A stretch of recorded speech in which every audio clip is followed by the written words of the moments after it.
कुछ लोग नहीं जानते। मैं एक सामान्य परिवार में पैदा हुआ। सामान्य, मैं कोई राजा महाराजा नहीं हूं। आवाज को पढ़ाइए, घटाइए नहीं, स्पीकर ये मेरा काम है पढ़ाने के कर लीजिए, फिर छोड़ दीजिए। अब 6 भाई था, आज अकेला। 5 भाइयों को हमने कंधा देने का काम किया, 5, और एक जवान बेटे को भी हमने कंधा देने का काम किया। अयोध्या आंदोलन में सबसे पहले सीबीआई ने सबसे आडवाणी जी जब बिहार में गिरफ्तार हुए थे, गिरफ्तार होने के बाद अयोध्या आना था, उस कार्यक्रम का मैंने पूरी व्यवस्था संभाली थी और आडवाणी जी को अपने गाड़ी पर बैठाकर स्वयं गाड़ी चलाकर मैंने अयोध्या का दौरा करवाया था। और मैंने कहा मैं सामान्य परिवार का हूं, कोई राजा महाराजा नहीं हूं, दुनिया का हर तकलीफ झेला हूं। एक बात जानकर के आपको बड़ी खुशी होगी कि मेरे बाबा की ससुराल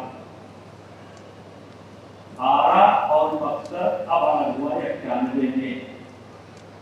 मेरे बाबा के पिताजी की ससुराल इसी परिणाम में थी। मैं आपका ही खून हूं।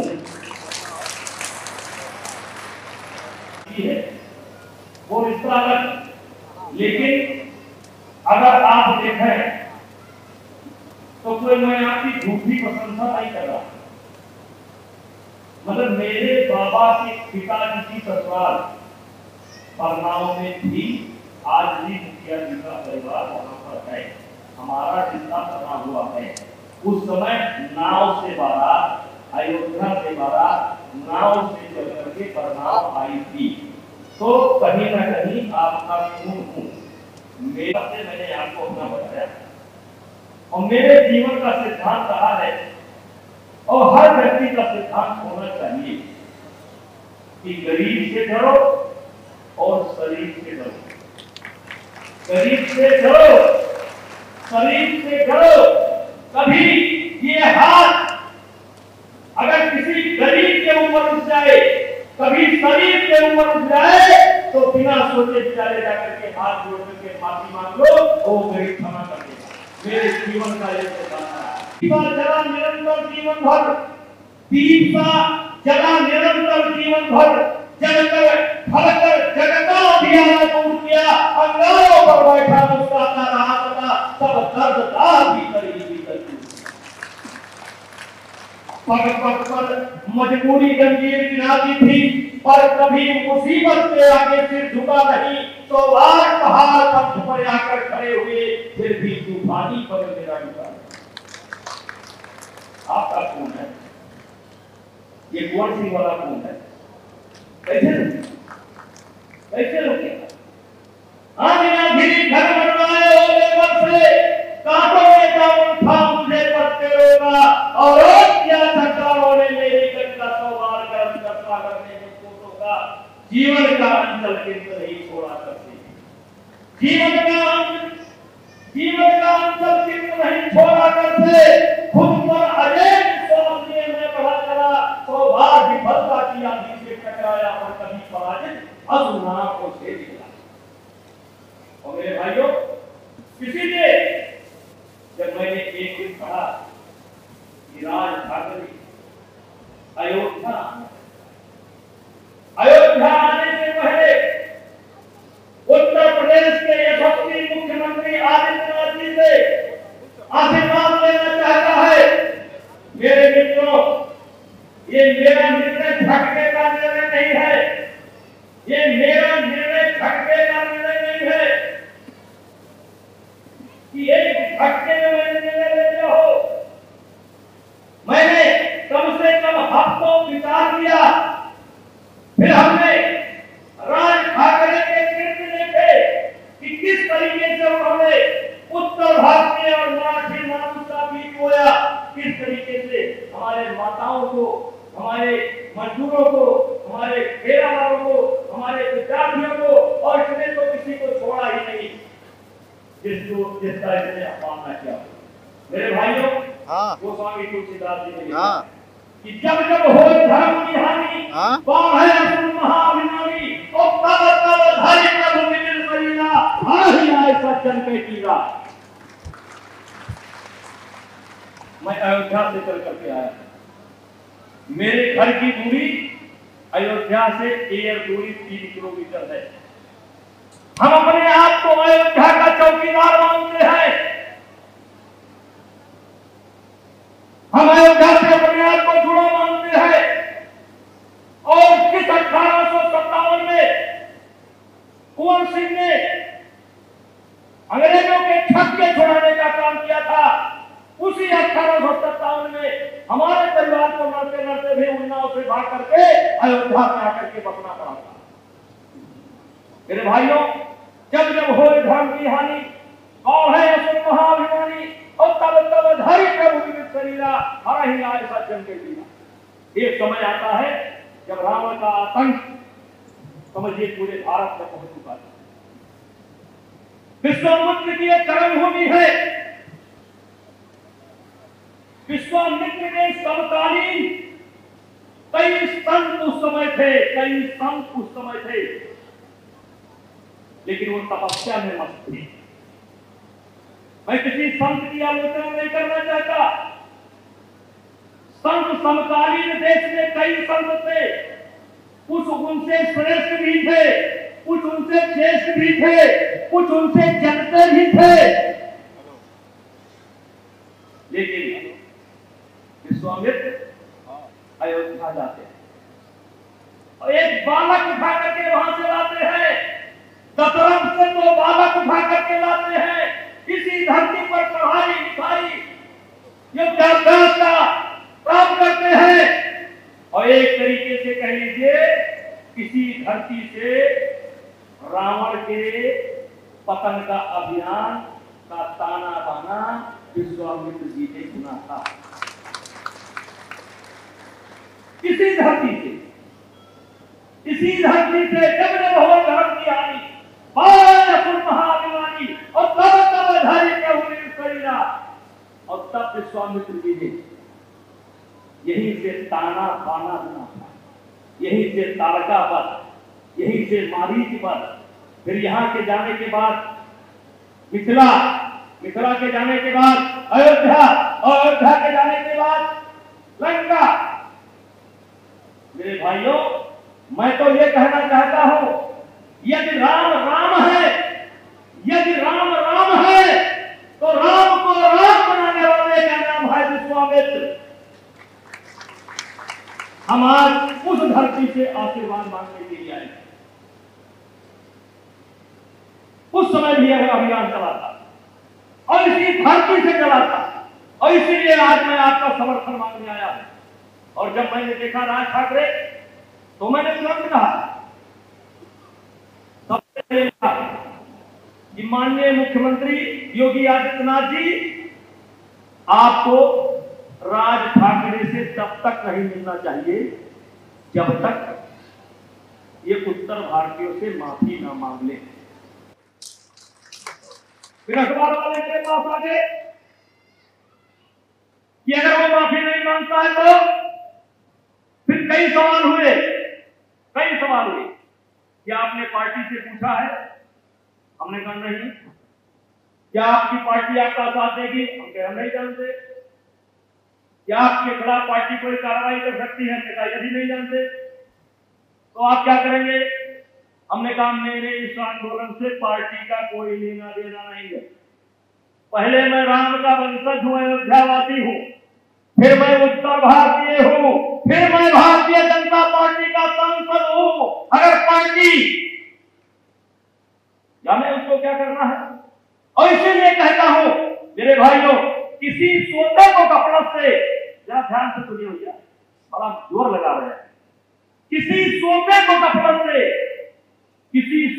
गफलत से जगह देना बगावत है, किसी कमजोर के हक को दिला देना बगावत है। अगर सच्चाइयों का गीत गाना ही बगावत है तो हम भी एक बागी है मेरा बजा।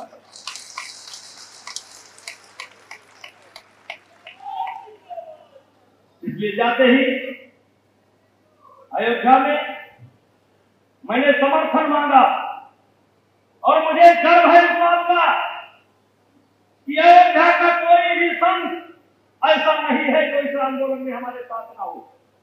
और 5-6 जिले के जितने भी मुस्लिम उलेमा हैं, यहां तक कि राम जन्मभूमि का जो पैरोकार है उसने भी इस आंदोलन को समर्थन किया।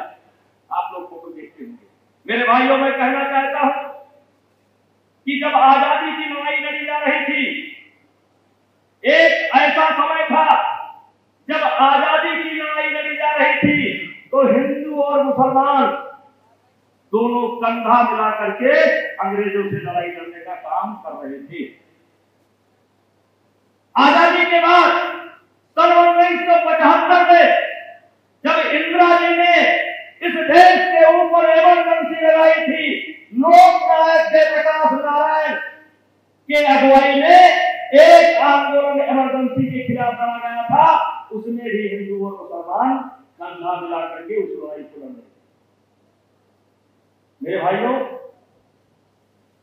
लगभग 47 साल बाद एक ऐसा आंदोलन चला है, एक ऐसा आंदोलन चल रहा है ठाकरे के खिलाफ जिसमें हिंदू या मुसलमान दोनों एक साथ कंधा मिला करके इस लड़ाई को लड़ने का काम कर रहे हैं। और 1 लाख की संख्या, मैंने 5 लाख का जो आह्वान किया है उसमें 1 लाख की संख्या मुसलमानों की रहने वाली है। और मुझे, मैं भारतीय जनता पार्टी का नेता हूं, मैं राम जन्मभूमि आंदोलन से जुड़ा रहा हूं। आज मुझे खुशी होती है जब इस देश का मौलाना हमारे पास आता है और कहता है राम तो हमारे इमामी हिंद है, भैया कलेजा कब्जा हो जाता है। तो मौलाना, यहाँ देश में पकड़ने की बात हो रही है, आज करने की बात हो रही है राम के नाम पर और राज ठाकरे के नाम पर, ये हिंदू मुसलमानों का एक हो गया। और मेरे भाई, मैं कहना चाहता हूं, ये पहली लड़ाई है, ना सत्ता पाने के लिए है, ना किसी सत्ता को उखाड़ने के लिए है। ये पहला आंदोलन है, ना सत्ता पाने के लिए है, ना सत्ता को बदलने के लिए है। ये पहला आंदोलन है जो अन्याय के खिलाफ है और केवल स्वाभिमान के लिए है।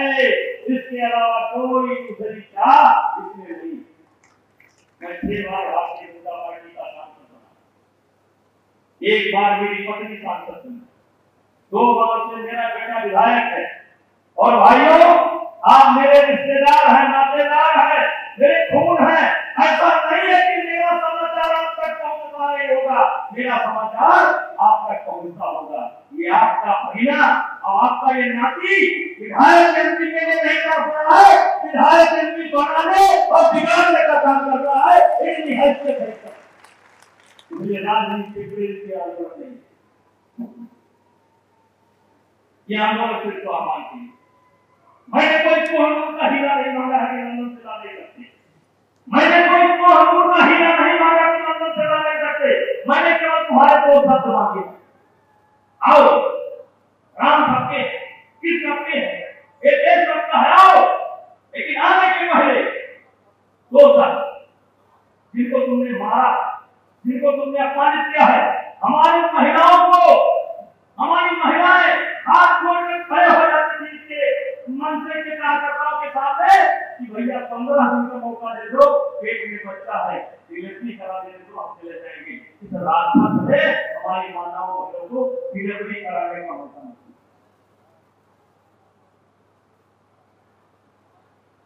और मैं तो कहता हूं वो बड़ा भागा है, वो बड़ा भागा है। किसी गोधावी तुलसीदास जी ने कहा है, बिन न होई, बिन सत्संग विवेक न होई, और आप के पास में सुना न होई। उसके साथी अपने नहीं है, उसके साथी समझदार नहीं है। अगर उसके साथी अपने होते तो तुरंत सलाह देते थे कि भैया ठाकरे साहब, हम लोगों ने बहुत बड़ी गलती की और नेताजी ने कहा है उत्तर भारतीयों से माफी नहीं मांग सकते तो हमारे देश के संतों से मांगो। अगर संतों से नहीं मांग सकते तो मोदी जी से मांग लो, मोदी जी से नहीं मांग सकते तो योगी जी से मांग लो। और उत्तर भारत, अगर तुम माफी मांग लोगे तो उत्तर भारत या भारत को हमें हमने सच चलिए हमने सच को अपना लिया, हमने सच को अपना लिया, हमने हूर को अपना लिया, हमने मुगल को अपना लिया, हमने मंगोल को अपना लिया, हमने तुर्क को अपना लिया, हमने अफगानियों को अपना लिया, हमने फारसी को अपना लिया, हमने अंग्रेजों को अपना लिया। हमने किसी को निराश नहीं किया, जो जाति बनाया हमने सबको अपने लिए लगा दिया। और राज ठाकरे, तुम तो हमारे परिवार के हो, लेकिन तुमने अच्छा मौका खो दिया। और इसलिए मैं कहना चाहता हूं, इस विश्वामित्र की धरती पर खड़े होकर के कहना चाहता हूं कि राज ठाकरे, तुमने इतनी बड़ी भूल की है। एक भूल तो तुमने की कि उत्तर भारत के नाम पर और महाराष्ट्र के नाम पर तुमने गरीबों को बेइज्जत किया, गरीबों की पिटाई की, हमने तुमको अवसर दिया, तुम नहीं आए। और सबसे बड़ी भूल इस बात की, तुमने माफी न मांग सकी। और मैं कहना चाहता हूं भाइयों, याद रखना मेरी बात, हमारी बात सत्य बहुत होती है। सन 1992 में हमने मोदी जी को देखा था, हमारे बगल में उस समय अवधेश के मुख्यमंत्री जी खड़े थे हैदराबाद में, इस समय यूनिवर्सिटी हमें का विधायक बनाए पार्टी है, उनकी रिश्तेदारी आ मैंने कहा मंजूर सिंह, ये व्यक्ति भारत का प्रधानमंत्री बनेगा। मोदी जी की सन 1992 में मैंने कहा कि ये व्यक्ति भारत का प्रधानमंत्री बनेगा। मेरे मुंह पर कुछ है, जो निकलता है सत्य होता है। और विश्वामित्र की धरती पर खड़े होकर करके कहना चाहते हैं, अभी मौका है, माफी मांग लो, हाथ जोड़ करके माफी मांग लो, उत्तर भारतीयों से माफी मांग लो, मोदी जी से माफी मांग लो, संतों से माफी मांग लो, उलेमाओं से मांग लो, योगी से मांग लो, माफ कर देंगे। नहीं, याद रखना मेरे भाइयों, मैं रहूं या न रहूं, मैं विरोध करूं या न करूं,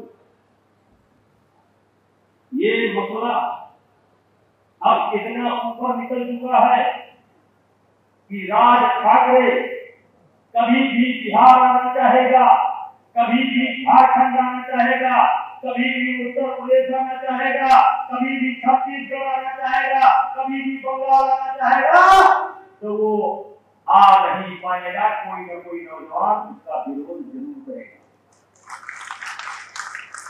क्योंकि ये मसला डब्बे में बंद हो गया, अब ये मसला फिर निकल गया और नौजवान काम हो रहा है, बेरोजगारी बहुत, और नौजवान को एक काम मिल गया, अगर राज ठाकरे आएंगे तो आ नहीं पाएंगे, चाहे विरोध में करूं या न करूं, मैं रहूं या न रहूं, बिना माफी मांगे उत्तर भारत ऐसा है राज ठाकरे देख नहीं पाओगे, क्योंकि ये बवाल अब चल चुकी है। इसलिए मेरे भाइयों, एक संकल्प लिया था, कुछ लोगों ने मुझसे कहा कि राज ठाकरे अगर माफी मांग ले तो क्या 5 तारीख को आप अयोध्या में आने देंगे? हमने कहा 5 तारीख को अयोध्या उत्तर भारतीयों ने बुक करा लिया, 2.5 लाख 3 लाख की कैपेसिटी है अयोध्या की, आप लोग कहे हैं, और 5 लाख उत्तर भारतीय वहां पहुंचने वाले हैं। तो हमने कहा भाई माफी ही मांग लो तो 5 तारीख नहीं होता, क्योंकि 5 तारीख को तो हम सत्सु स्नान करेंगे 5 तारीख को हम योगी आदित्यनाथ जी का जन्मदिन मनाएंगे, 5 तारीख को हनुमान जी का दर्शन करेंगे, 5 तारीख को भगवान राम का दर्शन करेंगे और पूरे उत्तर भारत का पताका लहराएगा, पूरे उत्तर भारत का झंडा अयोध्या में होगा, पूरे उत्तर भारत का नौजवान अयोध्या में इकट्ठा होगा।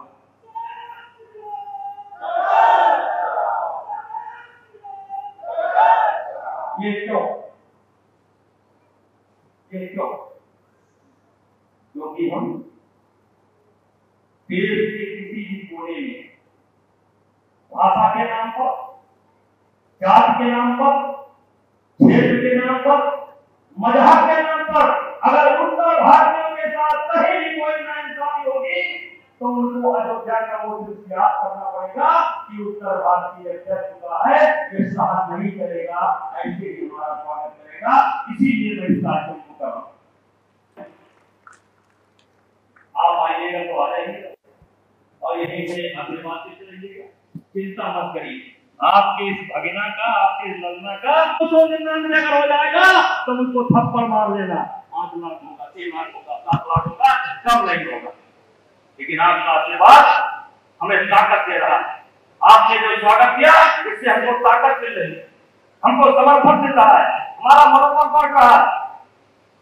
इसलिए पुनः मैं आज, कोई हमारा भतीजा लगता होगा, कोई हमारा भाई लगता होगा, कोई हमारा नाती लगता होगा, सबको मैं हाथ जोड़ करके प्रणाम करता हूँ और सुभाष जी को फिर धन्यवाद देता हूँ, आप लोगों को फिर धन्यवाद देता हूँ कि आप अपनी बड़ी संख्या में आकर के मुझे ये आंदोलन सफल हो जाए।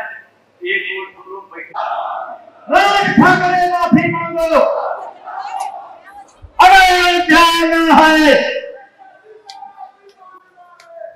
चलिए।